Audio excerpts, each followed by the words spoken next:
قبر کا سفر ہم سب نے کرنا ہے۔ آج ہمارے گھر میں لائٹ جائے تو جنریٹر ہونا چاہیے، پنکھا چلنے کے لیے یو پی ایس ہونا چاہیے۔ گرمی میں بغیر لائٹ کے جس کو نیند نہ آتی ہو، نرم تکیا نہ ہو تو نیند نہ آتی ہو، نرم بستر نہ ہو تو جسے نیند نہ آتی ہو، جس کے کمرے میں اگر اندھیرے میں کوئی چھوٹا سا کیڑا آ جائے،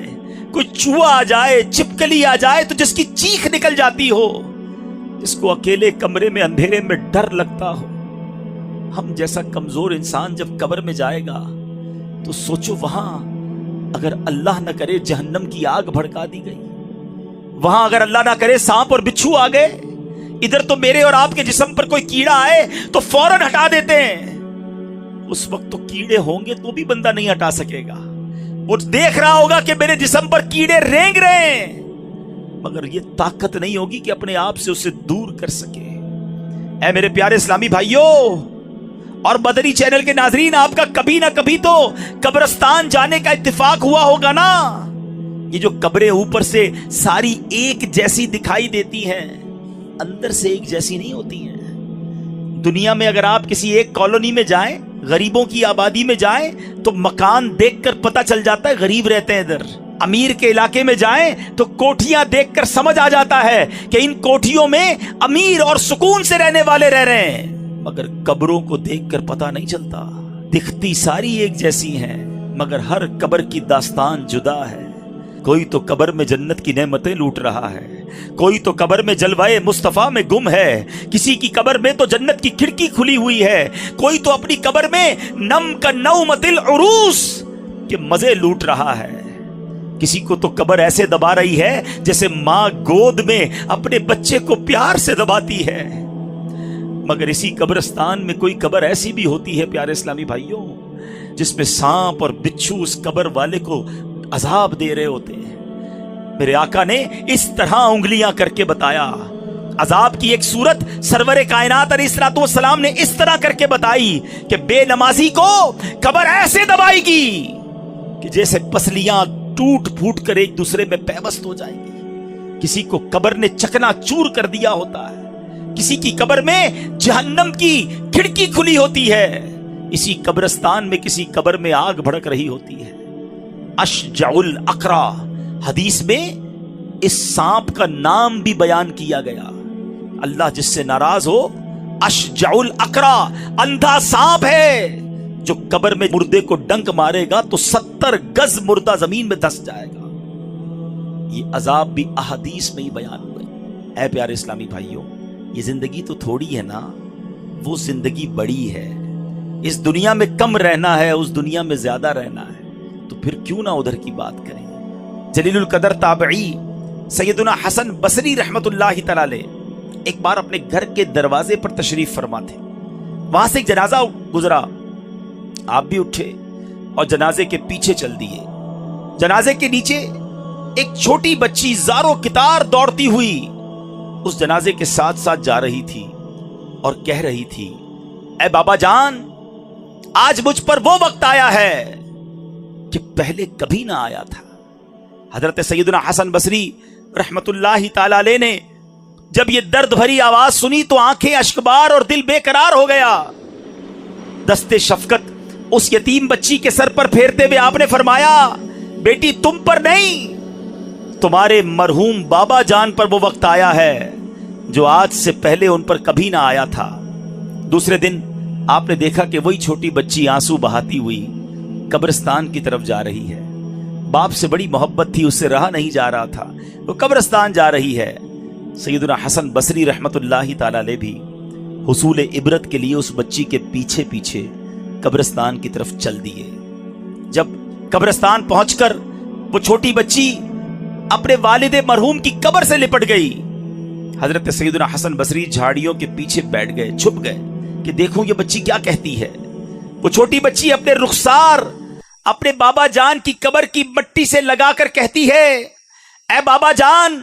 آپ نے اندھیرے میں چراغ اور غم خار کے بغیر قبر کی پہلی رات کیسے گزاری؟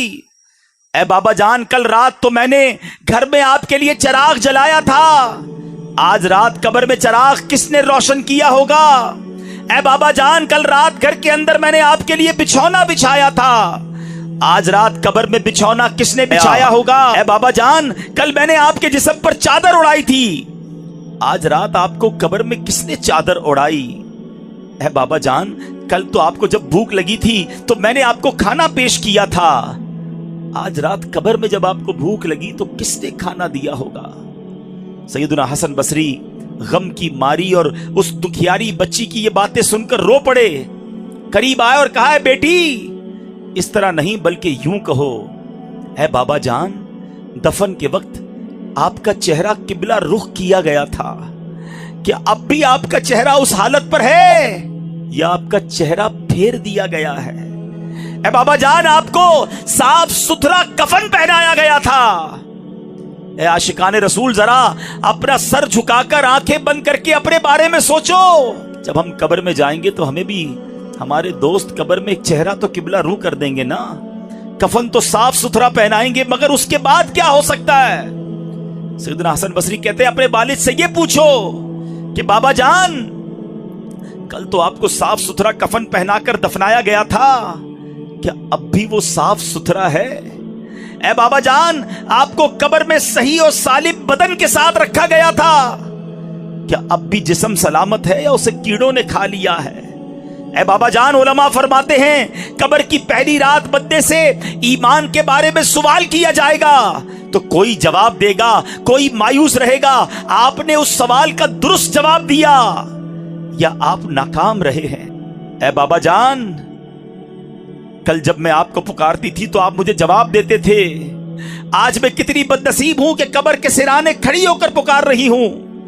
مگر مجھے آپ کے جواب کی آواز سنائی نہیں دیتی۔ اے بابا جان آپ تو مجھ سے ایسے جدا ہوئے کہ قیامت تک دوبارہ نہیں مل سکتے، اے خدائے رحمان قیامت کے میدان میں مجھے اپنے بابا جان کی ملاقات سے محروم نہ کرنا۔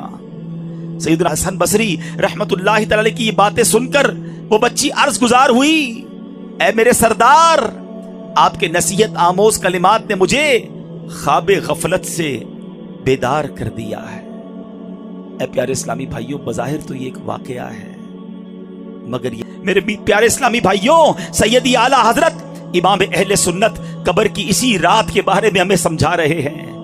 ارے یہ بھیڑیوں کا بن ہے، شام آ گئی سر پر، کہاں سویا ہے مسافر، ہائے کتنا لا ابالی ہے، اندھیرا گھر اکیلی جان، اندھیرا گھر اکیلی جان، دم گھٹتا دل اکتاتا، خدا کو یاد کر پیارے وہ ساتھ آنے والی، بے وفا دنیا پہ مت کر اعتبار، تو اچانک موت کا ہوگا شکار، موت آ کر ہی رہے گی یاد رکھ، جان جا کر ہی رہے گی یاد رکھ، گر جہاں میں 100 برس تو جی بھی لے، قبر میں تنہا قیامت تک رہے، جب فرشتہ موت کا چھا جائے گا پھر بچا تجھ کو نہ کوئی پائے گا، موت آئی پہلوان بھی چل دیے، کدھر گئے جن کے کرو فر تھے، کدھر گئے جن کے باڈی گارڈ تھے، کدھر گئے جن کی آگے پیچھے لوگ گھومتے تھے جو کہتے تھے مجھ سے آنکھیں نہ ملایا کرو، میرے سامنے کوئی کھڑا نہیں رہ سکتا، میں چوٹی کی طرح مسل دیتا ہوں، میرے سامنے اونچی آواز میں بات نہ کرنا تمہارا بیڑا غرق کر دوں گا، تم میرا کچھ نہیں بگاڑ سکتے، جن کے پیر زمین پہ نہیں رہتے تھے وہ آج کدھر گئے، موت آئی پہلوان بھی چل دیے، خوبصورت نوجوان بھی چل دیے، گپدیری قبر میں جب جائے گا بے عمل بے انتہا گھبرائے گا، کام مالو زر نہ کچھ آئے گا، غافل انسان یاد رکھ پچھتائے گا، جب تیرے ساتھی تجھے چھوڑ آئیں گے قبر میں کیڑے تجھے کھا جائیں گے، قبر میں تیرا کفن پھٹ جائے گا،